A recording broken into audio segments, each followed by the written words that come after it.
आज मैं आपसे बात करूंगा book the art of war की, जिसे लिखा है सन जू ने, जो कि चाइना के मिलिट्री एक्सपर्ट एंड फिलोसोफर थे। वैसे तो ये सारे लेसन लगभग 2500 ईयर्स पुराने हैं, बट आज भी इसे बहुत से मिलिट्री लीडर्स और कंपनी यूज़ करती हैं और इन्हीं प्रिंसिपल का यूज़ करके बहुत से बड़े बैटल्स भी जीते गए हैं। हो सकता है आप किसी मिलिट्री में ना हो, बट फिर भी आपको ये सारे लेसन सीखना चाहिए, क्योंकि इन लेसन्स की मदद से आप कुछ अपने बड़े एनिमी लेजीनेस, प्रोक्रास्टिनेशन और बुरी हैबिट से छुटकारा पा सकते हैं।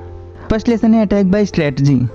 अगर आपकी आर्मी अपोनेंट के कंपैरिजन में ज़्यादा पावरफुल है और आप बिना सोचे समझे अटैक कर देते हैं, तो ऐसी सिचुएशन में भी चांसेस हैं कि आप हार सकते हैं।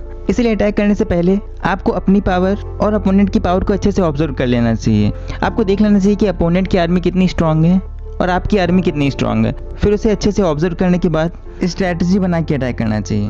अगर आपकी आर्मी बहुत पावरफुल है और अपोनेंट से बहुत बड़ी है, तो आप उसे चारों तरफ से घेर के आसानी से जीत सकते हैं। और अगर आपकी आर्मी अपोनेंट के कंपैरिजन में डबल है, तो आपको आर्मी डिवाइड करके अटैक करना चाहिए। अगर आपकी आर्मी अपोनेंट की आर्मी से छोटी है, तो आपको छिपकर, और अगर एनिमी की आर्मी बहुत बड़ी है, तो आपको एस्केप करना चाहिए। Second, know when's to fight, when's to not. अगर आप हिस्ट्री उठा के वॉर्स को देखेंगे, तो आपको पता चलेगा किसी भी वॉर में कोई फ़ायदा नहीं होता, बल्कि बहुत सा टाइम, मनी और लाइफ्स ख़त्म होती हैं। इसलिए ऑथर के अकॉर्डिंग अगर पॉसिबल हो तो हमें वॉर अवॉइड करना चाहिए। अब हम गन लेके किसी से रियल वॉर नहीं करते, फिर भी हम अपना बहुत सा टाइम और एनर्जी अननेसेसरी वायलेंस, जैसे किसी को कमेंट में गालियाँ देना या किसी को बुरा भला बोलना, इन सब चीज़ों में लगाते हैं, जिससे कोई भी फ़ायदा नहीं होता। Third, know the enemy and yourself. अगर आप खुद को और एनिमी को अच्छे से जानते हैं, तो आपको किसी भी बैटल से डरने की ज़रूरत नहीं है। अगर आप सिर्फ खुद को जानते हैं, तो आप एक बैटल जीतेंगे तो हो सकता है दूसरा हार जाएं। और अगर आप ना ही एनिमी को जानते हैं और ना ही खुद को अच्छे से जानते हैं, तो शायद ही आप कभी कोई battle जीतें।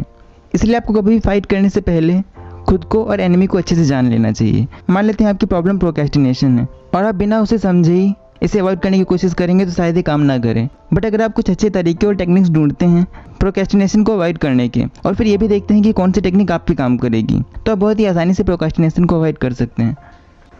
Fourth, save your energy.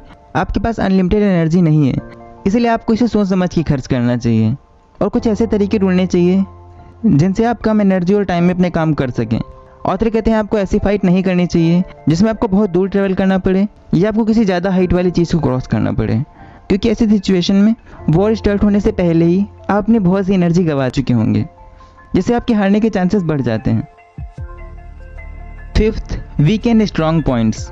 अगर आप बैटल फील्ड में देर से आते हैं, तो आपकी आर्मी पहले से थोड़ा थकी होगी, और अगर इस टाइम पे एनिमी अटैक करते हैं तो आसानी से जीत सकते हैं। इसलिए आपको बैटल फील्ड पे पहले आकर रेस्ट करना चाहिए और एनिमी के आने का वेट करना चाहिए, और तभी अटैक करना चाहिए जब एनिमी वीक और थका हुआ हो। आपको उसके वीक पॉइंट्स फाइंड करना चाहिए और उसी पॉइंट पे अटैक करना चाहिए जहां एनिमी वीक हो, और आपको कभी भी अपोनेंट की स्ट्रॉन्ग पॉइंट से अटैक नहीं करना चाहिए या दूसरों से उस चीज़ में कम्पीट नहीं करना चाहिए जो उनकी स्ट्रेंथ है और आपकी वीकनेस। 6, variation of tactics. हमारी एक बड़ी प्रॉब्लम होती है कि हम हमेशा एक ही की से सारे लॉक खोलने की कोशिश करते हैं, इसलिए ज़्यादातर टाइम ये काम नहीं करता।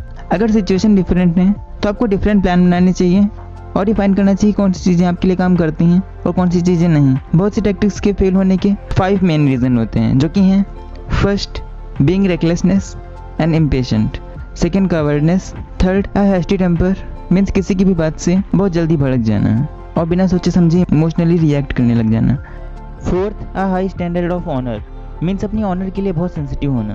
फिफ्थ, अपनी आर्मी के लिए ज़्यादा चिंता करना। इसलिए आपको टैक्टिक्स बनाने से पहले इन सभी 5 चीज़ों को ध्यान में रखना चाहिए। अगर आपको ऐसी ही समरी और सेल्फ इम्प्रूवमेंट वीडियो देखना पसंद है, तो आप मेरे फ्रेंड के channel positivism better than yesterday को भी चेक कर सकते हैं, लिंक डिस्क्रिप्शन में मिल जाएगा। तो आज के लिए बस इतना ही। Thanks for watching.